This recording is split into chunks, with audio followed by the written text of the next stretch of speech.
é a cruz de Cristo. Nós tivemos, no passado domingo, celebramos a ressurreição de Jesus. E a ressurreição de Jesus, a sua importância, a ressurreição ocorreu por causa da cruz. E por isso hoje queria que nós meditássemos na cruz de Jesus Cristo. Vamos ali para Marcos capítulo 15. Marcos capítulo 15, versículo 21, para nós termos uma ideia do que foi a cruz de Jesus. Claro que se nós lemos todos os evangelhos, ficamos a saber melhor. Mas passaram 2000 anos e nós pregamos a cruz de Jesus, mas hoje vamos querer compreender melhor o que foi, o que é a cruz de Jesus. E no versículo 21 diz: constrangeram um certo Simão, Cireneu, pai de Alexandre e de Rufo, que por ali passava, vindo do campo, que levasse a sua cruz. E levaram-no ao lugar do Gólgota, que se traduz por lugar da caveira. Deram-lhe a beber vinho com mirra, mas ele não o tomou. E, havendo-o crucificado, repartiram as suas vestes, lançando sobre elas sorte para saber o que cada um levaria. E era a hora terceira e o crucificaram. E por cima dele estava escrita a sua acusação: o Rei dos Judeus. E crucificaram com ele 2 salteadores, um à sua direita e outro à esquerda. E cumpriu-se a escritura que diz: e com os malfeitores foi contado. E os que passavam blasfemavam dele, meneando as suas cabeças e dizendo: tu que derrubas o templo e em 3 dias o edificas, salva-te a ti mesmo e desta cruz. Da mesma maneira também os principais sacerdotes, com os escribas, diziam uns aos outros, zombando: salvou os outros e não pode salvar-se a si mesmo. O Cristo, o Rei de Israel, deixa agora da cruz, para que o vejamos e acreditemos. Também os que com ele foram crucificados o injuriavam. Chegada a hora sexta, houve trevas sobre toda a terra até a hora 9. E à hora 9 Jesus clamou com grande voz, dizendo: Eloi, Eloi, lama sabachthani. Trazido é: Deus meu, por que nos amparaste? E alguns dos que ali estavam, ouvindo isto, diziam: eis que chama por Elias. Um deles correu a embeber uma esponja em vinagre e, pondo numa cana, deu-lhe a beber, dizendo: deixai, vejamos se virá Elias tirá-lo. E Jesus, dando um grande brado, expirou. O véu do templo se rasgou em 2, de alto a baixo, e o centurião, que estava defronte dele, vendo que assim clamando expirara, disse: verdadeiramente este homem era o Filho de Deus. Muito bem. Irmãos, vamos então pensar na cruz de Jesus Cristo. A cruz de Jesus é um dos registros mais importantes da humanidade. Porque é que é um registro tão importante? O mais importante da humanidade. Porque naquele dia, neste dia, Deus, naquela hora, estava a consumar a salvação da humanidade. Ou seja, porque é que a cruz de Jesus foi o evento mais importante de toda a humanidade? Porque naquele instante Deus estava a levar a cabo a salvação do mundo inteiro.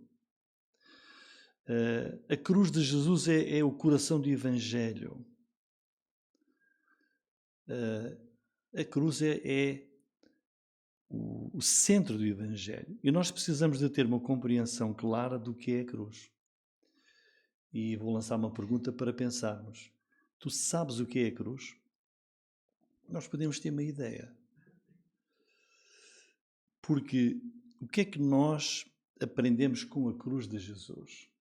Muitas coisas. Olha, na cruz nós conhecemos a pessoa de Deus. Na cruz nós conhecemos o ser de Deus. Quem Deus é. Já vamos ver porquê. Olhando para a cruz, onde Deus operou a nossa salvação, nós podemos dizer e ver quem é Deus. A sua pessoa, o seu ser. Na cruz nós compreendemos o quê? O que é que foi preciso para Deus salvar o mundo? O meio de Deus salvar o mundo foi na cruz. O Criador de todas as coisas, o Deus Altíssimo. Nós às vezes estamos a fazer qualquer coisa e tiramos medidas e depois não bate certo, não é? E depois fica mal feito. Mas Deus criou o mundo inteiro, o universo inteiro perfeito. Com as medidas exatas, as leis necessárias. E esse Deus, Deus sábio, Deus puro, perfeito, determinou que apenas a cruz podia salvar o homem pecador. Através da pessoa do seu Filho unigênito, Jesus Cristo, na cruz nós temos a revelação. Queres saber o que és? Olha para a cruz. Foi preciso, para te salvar a ti e a mim, foi preciso a cruz. Porquê? Porque Deus disse, para eu salvar aquela pessoa, o mundo inteiro de pessoas, não é? Tem que ser na cruz. Então, se te queres conhecer, olha para a cruz. Na cruz nós temos toda a obra que Deus realizou em favor do homem perdido.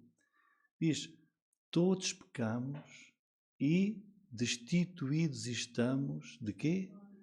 Estamos fora da glória de Deus. E Deus disse, como é que eu vou pôr o homem perdido na minha glória, comigo? E este Deus sabe disso, tem que ser através da cruz. Quer dizer, na cruz nós compreendemos a necessidade da humanidade. Sabem, o que é que nós podemos conhecer de Deus? Muitas coisas. Vou só dizer agora duas, para nós podermos perceber o que é a cruz. Deus diz assim através do profeta Ezequiel, no capítulo 18, versículo 20. Está a dizer para ti e para mim. A alma que pecar, essa morrerá. Deus Santo diz, toda a pessoa que pecar, morre. Está condenada. Também através do profeta Naum, capítulo 1, versículo 2, diz, o Senhor é tardio em irar-se. Quer dizer o quê? Muito paciente. Mas grande em poder. E este Deus que é longânimo, que uma paciência que não é igual, ele diz, ao culpado não tem por inocente. A alma que pecar vai morrer. É condenada por Deus. És culpado de transgredir as minhas leis, não estás inocente. Então a justiça de Deus, a santidade de Deus exigem isto. É a sua justiça, a sua santidade. Não há forma de ultrapassar. É o mesmo que se nós olhássemos para um juiz que estava a tratar de uma pessoa perversa, que dizemos, a pessoa o que fez merece a condenação. E o juiz dissesse, não, não é condenado. Eu tenho que justificar porquê. Porque se não justificar, todo o mundo vai dizer é um juiz iníquo, é um juiz que não tem possibilidade, não tem forma de ser juiz. Por isso Deus, na sua justiça, na sua santidade, exige isto. Mas porque Deus ama e Deus tem misericórdia, Deus trouxe a cruz para a nossa salvação. Ou seja, há muito para dizer sobre a cruz de Jesus Cristo. Hoje vamos olhar aqui para Marcos capítulo 15.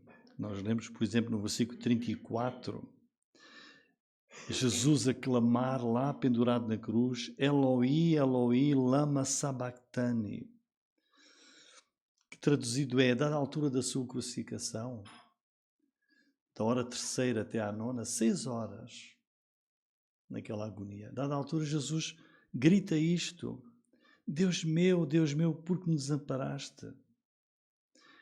O que é que está a acontecer, na verdade, naquela cruz? O que está a acontecer naquela cruz? Jesus está, quando ele diz isto, Jesus está a proferir um salmo. Jesus na cruz começa a proferir um salmo, é o Salmo 22. Salmo 22. A escritura hebraica não estava, nem está dividida em capítulos e versículos. Isso foi algo que apareceu já muito depois das escrituras estarem completas. As escrituras eram rolos. E quando o mestre, o rabi, queria identificar um trecho, um salmo, por exemplo, ele citava o início do salmo. O início, o versículo 1 para nós, por exemplo. Então todos sabiam e conheciam as escrituras. Quando ele citava o início de um salmo, sabiam qual era o salmo a que ele se referia. E por isso é o que Jesus está a fazer na cruz. Jesus na cruz profere estas palavras: Eloi, Eloi, lama sabachthani. É o início do Salmo 22, que é um salmo messiânico. Então Jesus está a pedir aos seus, a quem está ali à volta, dizer: olhem o Salmo 22. Está a dirigir os seus ouvintes, os judeus, para que soubessem que o que está a acontecer tem a ver com o Salmo 22 das Escrituras. É para lhes dizer que as profecias daquele Salmo 22 estavam a cumprir-se naquele dia, naquela hora. Jesus pendurado na cruz e começa a citar o Salmo 22. É o início. Podem abrir, não precisa, mas podem confiar. É o início do Salmo 22. Jesus está a dizer: está a cumprir-se aqui a profecia desse salmo que foi escrito 1000 anos antes. Estavam a cumprir-se naquela hora. Todos sabiam que o Salmo 22 era uma profecia sobre o Messias sofredor. E Jesus quer que os espectadores que estão a contemplar a crucificação, os ouvintes, compreendam que se está a cumprir nele, Jesus, a profecia do Messias sofredor. Salmo 22. Jesus está a dizer: eu sou de facto o Messias prometido, o Filho de Deus, o ungido que veio para salvar. 1000 anos antes, foi o rei Davi que escreveu esse salmo. Deus inspirou o rei Davi para escrever uma das profecias mais inspiradoras sobre a salvação. E esse salmo trata da cruz. E 1000 anos depois, lá do alto da cruz, Jesus cita precisamente o Salmo 22. O mundo precisa de compreender realmente qual é o peso do Evangelho. É fácil para nós dizermos, e dizemos, somos cristãos, somos crentes, Jesus morreu por mim na cruz. E é verdade. Jesus sofreu por mim na cruz. Mas pensemos, inúmeros mártires crentes em Jesus, também sofreram e morreram. Muitos foram queimados vivos, foram mastigados pelas feras, pelos leões, torturados de uma forma atroz. Ao lado de Jesus também estavam outros 2 crucificados, iguais a Jesus, 2 pregados numa cruz, como Jesus, a sofrerem as mesmas agonias. Mas a cruz de Jesus significa muito mais do que a cruz dos outros 2. A cruz de Jesus tem um peso, um significado, um cumprimento profético. É uma cruz, é um homem que está lá, como os outros 2. Sim, mas em Jesus é diferente. A cruz de Jesus é diferente. É muito mais do que aquilo que está a ser visto. Sabem porquê? Naquela hora, toda a atenção de Deus, pensem, Toda a atenção de Deus, o foco de Deus, o Pai, está centrado na cruz de Jesus. Porque naquele instante Deus está a operar, está a levar a cabo o resgate da humanidade condenada e caída naquele instante, na cruz do seu Filho Jesus. Naquele instante, irmãos, o Cordeiro de Deus está no lugar do sacrifício, na cruz. O Cordeiro de Deus tira o pecado do mundo, ele está lá. E quando Jesus começa a proferir lá o versículo 1 do Salmo 22, ele não está a recitar um poema, mas é um grito, é um brado de Jesus, porque ele sentiu o total abandono do Pai. Ele estava a cumprir a vontade do Pai. Ele disse, eu só faço aquilo que o Pai me disse para fazer. As palavras que eu falo são as que o Pai me ensinou. As obras que eu faço são as obras do Pai. E Jesus estava na cruz a fazer a vontade do Pai. Mas ele sentiu o abandono total e disse, Deus meu, mas por que me abandonaste? São as palavras do Salmo. Jesus foi totalmente esquecido pelo Pai naquela hora. Nos 3 anos anteriores, Jesus sempre a fazer a vontade do Pai. E naquelas 6 horas finais, naquelas 6 horas, hora de trevas, como nós lemos, densas trevas. E Jesus traz à memória aqui as promessas do Salmo 22. Olhem o que é que diz o Salmo 22, no versículos 4 e 5. É isso que Jesus está a dizer. Deus meu, em ti confiaram os nossos pais. Confiaram e tu os livraste. A ti clamaram e escaparam. Em ti confiaram e não foram confundidos. Jesus está a dizer ao Pai, naquela hora, está a falar da história do povo de Israel. Foi tirado do Egito, levado para a terra prometida, e nós conhecemos a história. Deus a vir em salvação, eles clamavam, e Deus, ao longo da história, depois dos juízes, como nós sabemos, em dificuldades, em opressão, suplicavam a ajuda do Senhor e Deus vinha em seu auxílio. Mas Jesus está agora a dizer assim, ó Senhor, confiaram em ti, Pai, tu os livraste. Mas a mim, teu filho amado, por que é que me desamparaste agora? Por que é que agora me desamparaste? É o clamor de Jesus. E o próprio Jesus dá a resposta no Salmo 22, versículos 3 e 6. Porém, tu és santo, tu és puro, mas eu sou verme. Quer dizer, eu agora fui feito pecado. Tu lançaste sobre mim o pecado do mundo inteiro. Uma maldição. Todos os pecados foram lançados sobre mim. Na cruz, o santo, imaculado Jesus foi feito por Deus assassino. Foi feito por Deus mentiroso, promíscuo, ladrão, adúltero, fornicador, blasfemo, um bandido, um verme. É o que Jesus está a dizer. Jesus levou sobre ele mesmo. Deus fez naquela cruz. Lançou sobre o seu Filho o pecado de todas as pessoas do mundo, todas as eras. Como diz Paulo aos Coríntios, no capítulo 5, versículo 21.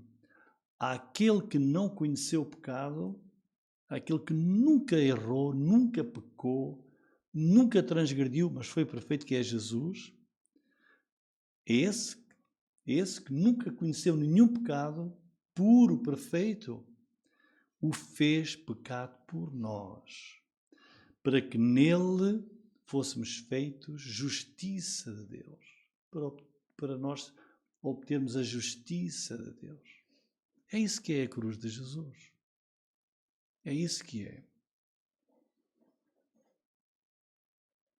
Um pouco daquilo que eu sou estava lá naquela cruz. Todas as coisas que eu penso e digo e faço, que são transgressões a Deus, estavam lá há 2000 anos e teu. Ele que não conheceu o pecado, Deus lançou os meus pecados todos sobre ele, para que pudesse receber a justiça de Deus. Então o que é que a cruz faz e fez pelos pecadores? É só naquela cruz de Jesus que nós entendemos bem o que é o Evangelho. Podemos saber bem o que é o homem. Aquilo que eu sou, para Deus me poder salvar, foi preciso à cruz de Jesus. E na cruz eu posso ver quem Deus é. Nós temos muitas coisas na cruz e a palavra de Deus tem algumas palavras difíceis que nós não usamos assim no dia a dia. Olhem, o que é que Deus fez na cruz? Fez expiação. Já leram a palavra expiação na Bíblia? Deus fez expiação. Propiciação. Nós nunca dizemos esta palavra no dia a dia. Jesus fez propiciação. Redenção. Outra palavra. Reconciliação, já é mais usado, e salvação também. Por isso nós precisamos de saber e crer que a morte de Jesus foi um sacrifício. Um sacrifício para Deus. A cruz não é para mim.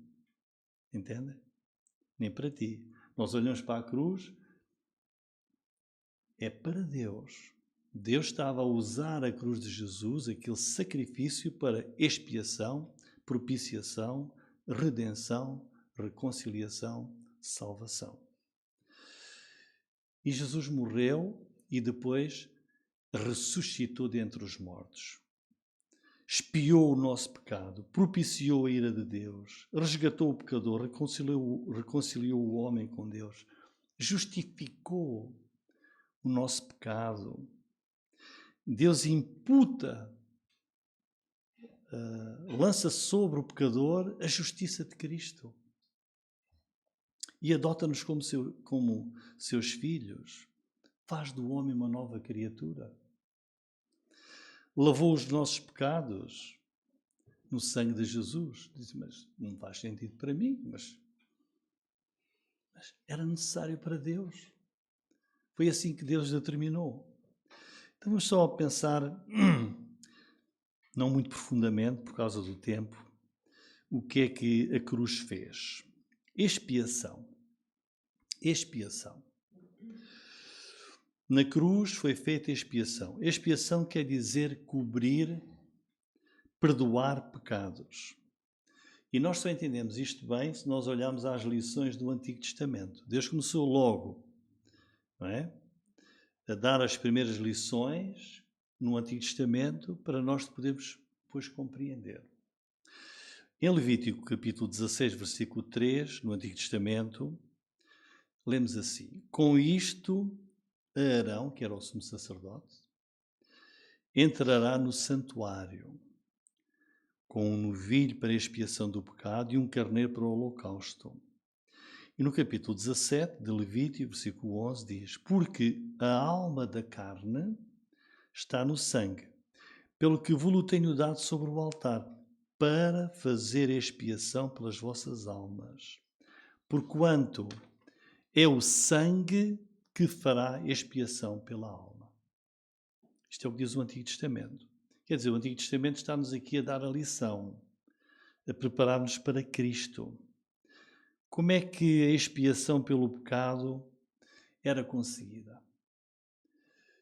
O pecador merecia o castigo de Deus e Deus determinou que um animal, podia ser um cabrito, um cordeiro, um carneiro, um animal que Deus determinou, esse animal ia ser sacrificado e a morte desse animal, o derramamento do sangue desse animal, era usado por Deus para expiar, para cobrir o pecado, e assim Deus perdoava o pecado da nação, do seu povo, que era a nação de Israel. Porque Israel, tal como nós, era uma nação pecadora. E nós já vimos há pouco. O pecado, Deus diz, o que pecar, morre.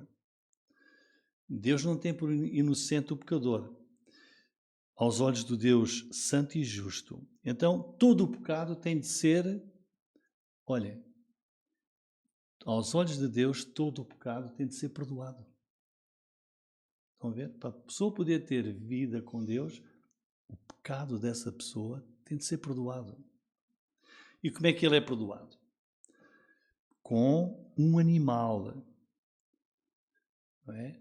O amor de Deus pelo pecador era tal que providenciava um animal que era morto, e o sangue desse animal é que, aos olhos de Deus, cobria, expiava o pecado. Porquê? Deus explica no versículo 11 lá do Levítico. A vida da carne está no sangue. Então, o animal representa a vida. O pecado tinha de ser pago com a própria vida. Então não era a vida do pecador que era tirada, mas era a vida do animal, em lugar do pecador. E era essa vida, o sangue desse animal, que era oferecido a Deus, e assim cobria, expiava, perdoava o pecado. Chegamos ao Novo Testamento. Foi o que fez Jesus. Deus usou agora o sacrifício do seu Filho Jesus, e é a vida de Jesus que é dada, a morte de Jesus. Morte quer dizer a vida dele foi entregue. E o sangue dele foi derramado. E Deus usa esse derramamento do sangue de Jesus na cruz e faz expiação. Cobre, perdoa o pecado daquele que crê em Jesus Cristo.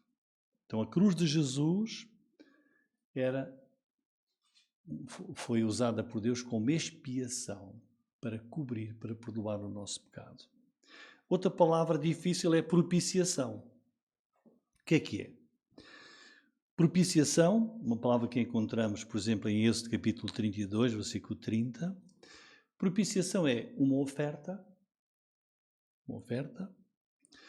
Nós até fazemos isso muitas vezes. Quando às vezes duas pessoas estão chateadas, o que é que se tenta fazer para tentar ali criar para acalmar as coisas? Levamos uma prenda, não é? Deixa lá levar aqui uma prendinha e tal, e para tentar acalmar a ira da outra pessoa, não é? E mostrar que queremos ter um relacionamento. Ora, e propiciação neste caso, é um sacrifício, uma oferta que substitui por forma a satisfazer a justiça divina e aplacando a ira de Deus sobre o pecado.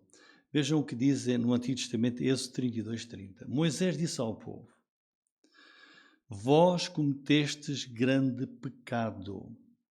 Agora, porém, subirei ao Senhor, porventura farei propiciação pelo vosso pecado. O povo transgrediu muito. É o caso do bezerro que fizeram e que adoraram, dizendo que aquele é que era o Deus deles.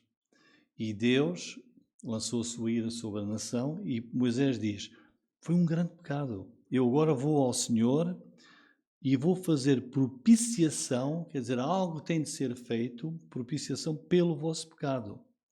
Deus mandou construir, como sabemos, um lugar de culto no deserto, que era o tabernáculo, e nesse tabernáculo havia um lugar, que era o lugar mais santo, ao fundo, onde estava a Arca da Aliança.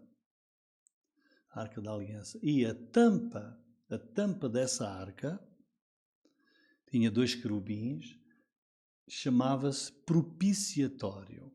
Propiciatório era o nome da tampa da Arca da Aliança.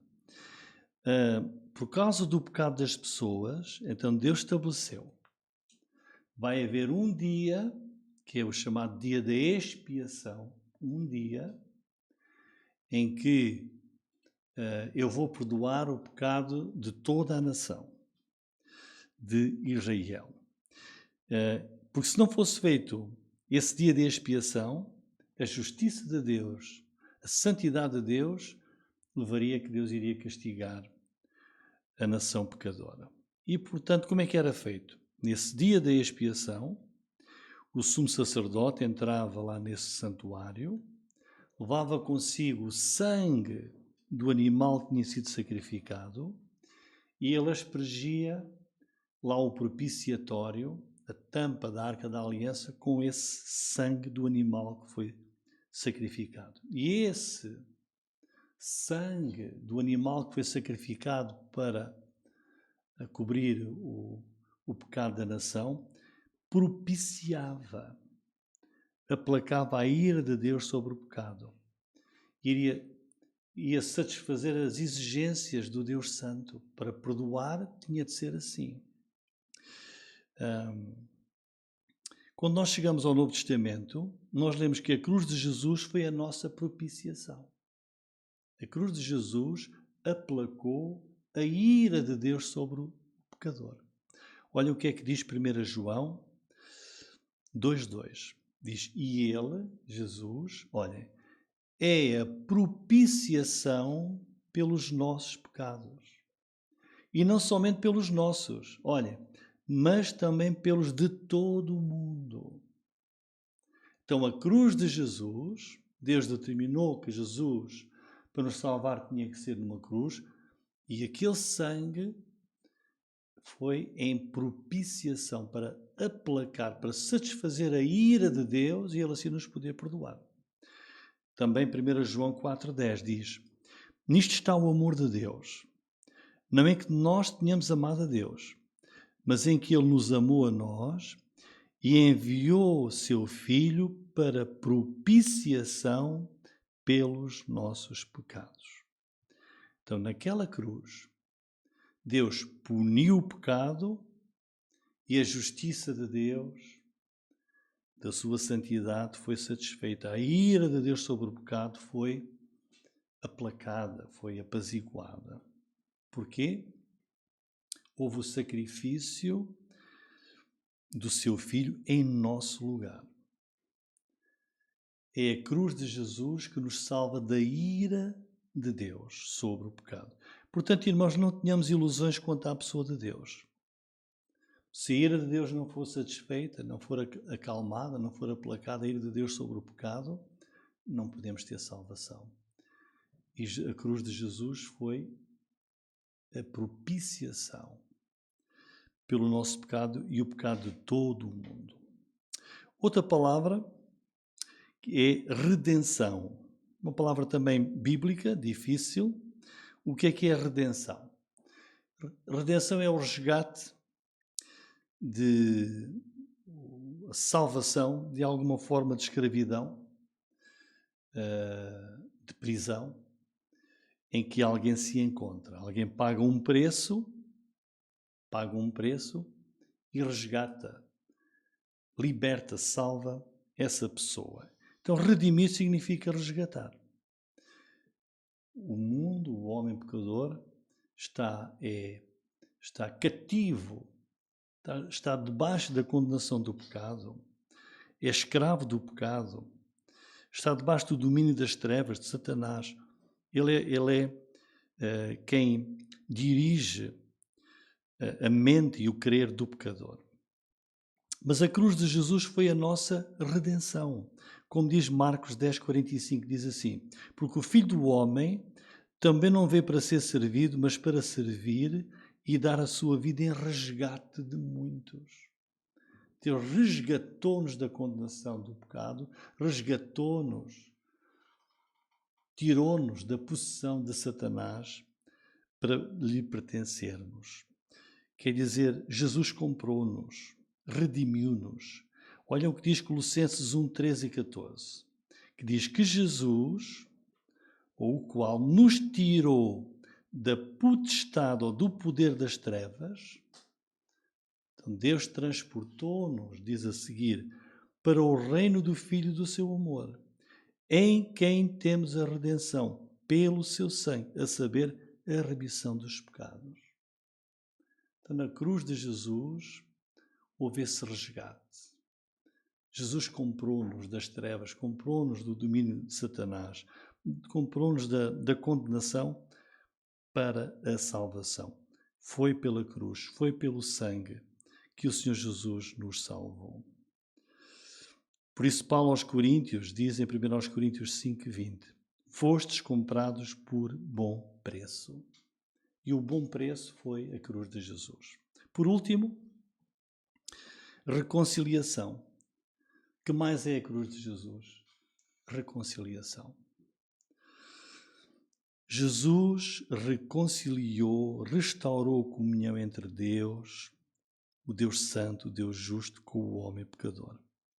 Nós às vezes temos, e as pessoas têm uma ideia um bocado incorreta sobre a pessoa de Deus. Irmãos, todos nós nascemos com uma natureza pecadora. E por isso somos inimigos de Deus. Se nada for feito, o pecador permanece inimigo, perdido e condenado eternamente. Então, por que é que nós precisamos de uma reconciliação? Porque a nossa condição de inimigos de Deus exige uma reconciliação com Ele. Olha o que é que diz a Bíblia, o que é que ela revela. Em Romanos 5:10. Porque se nós, sendo inimigos, se calhar nunca pensaste que eras inimigo de Deus. Se calhar todos pensam, eu sou amigo de Deus. Deus ama-me. Deus ama. Mas se nada for feito, estás perdido. Diz, se nós, sendo inimigos, somos reconciliados com Deus pela morte do seu Filho. Todos nós, por natureza, somos inimigos de Deus. Mas pela morte de Jesus na cruz, fomos o quê? Reconciliados com Deus. Há um abismo, há uma barreira, há um muro entre o Deus santo e justo e puro e o homem pecador.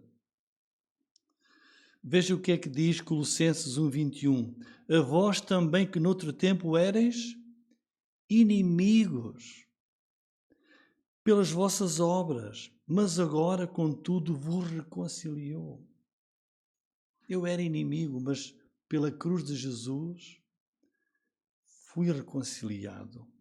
Efésios 2:3 diz que pelas nossas ofensas e pecados éramos por natureza filhos da ira como os outros também. Lembrem-se, irmãos, Adão e Eva tinham um relacionamento perfeito, total com Deus. No instante em que eles pecaram, nesse mesmo instante, foram expulsos do jardim do Éden. Nunca mais Deus pôde ter a companhia ao fim do dia, diz que passeava no jardim com Adão e Eva. Um único pecado. Um único. Deus disse, não podem comer do fruto daquela árvore. Um único pecado. Trouxe o pecado sobre o mundo inteiro e a condenação e esta inimizade. Então, na cruz, Jesus reconciliou-nos com Deus.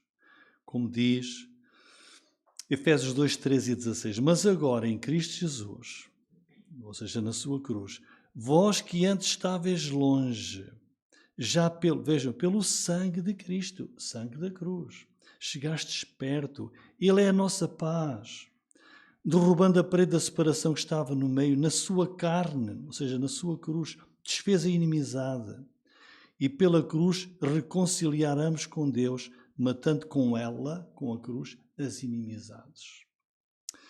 A cruz uniu, então, o pecador com Deus.